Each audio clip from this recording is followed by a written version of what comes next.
ભારત વર્ષમાં પંચવર્ષે આવતો રાષ્ટ્રીય મહાપર્વ એટલે ચૂંટણી જે 7 મે ના દિવસે આપણા ગુજરાતમાં યોજાનાર છે। લોકશાહી દેશની અંદર ચૂંટણી જ એ આપણા દેશને ધબકતું રાખે છે। આપણે હંમેશા આપણી આ પવિત્ર ફરજ મતદાન કરીને નિભાવીએ। આવો આ ચૂંટણીની અંદર આપણે મતદાન કરીએ। સમગ્ર દેશના મતદારોને મારી એક વિનમ્ર અપીલ છે। આણંદ જિલ્લાના દરેકે દરેક લોકોને મારી વિનંતી છે। રિટાયર્ડ શિક્ષક છું। મારી ઉંમર 96 વર્ષની પૂરી થઈ છે।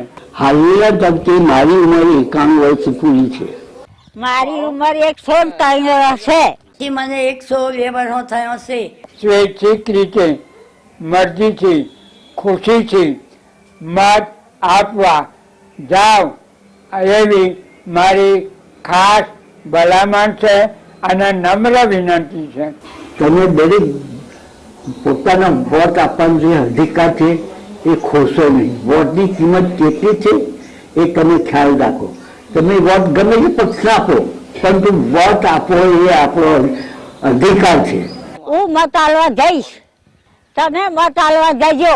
અત્યાર સુધી મેં આખી સર્વિસ મેં મત આલ્યા છે અને તમે ખૂબ મત આલજો। એક મતની કિંમત થઈ જાય। 7 તારીખે હાજર થઈ જજો, કોઈ પણ ઘેર રહેશો નહીં। મતદાન કરવું એ આપણી ફરજ પણ છે, આપણો અધિકાર પણ છે અને ધાર્મિક રીતે જોઈએ તો પુણ્યનું કામ પણ છે।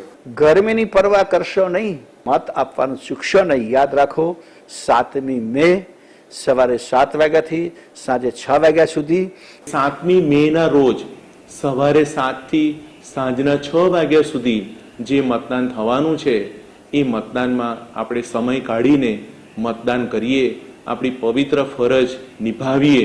7 મે સવારે 7 વાગ્યાથી 6 વાગ્યા સુધી છે।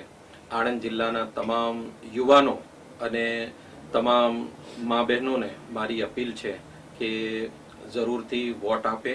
એ દિવસે ગરમી હોય, તડકો હોય તો તડકો બરદાશ્ત કરી લેજો, સહન કરી લેજો અને પોતાનો જે હક છે, વોટ છે, એ જરૂરથી વોટ આપો। અમે સંતો પણ આ મતદાનમાં જોડાવાના છીએ। ધાર્મિક મોટા મોટા સંતો, સામાજિક શ્રેષ્ઠીઓ પણ મતદાનનો અધિકારનો અચૂક ઉપયોગ કરે છે। તો સૌએ ચૂક્યા વિના, ભૂલ્યા વિના મતદાનનો ઉપયોગ કરવો અને અચૂકથી મતદાન કરવું એવી મારી આપ સૌને હાથ જોડીને નમ્ર અપીલ છે।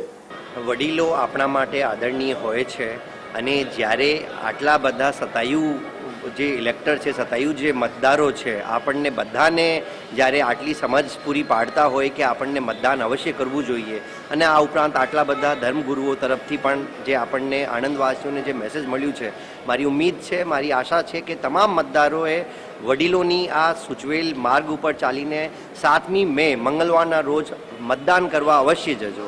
મારી આપ સૌને અપીલ છે।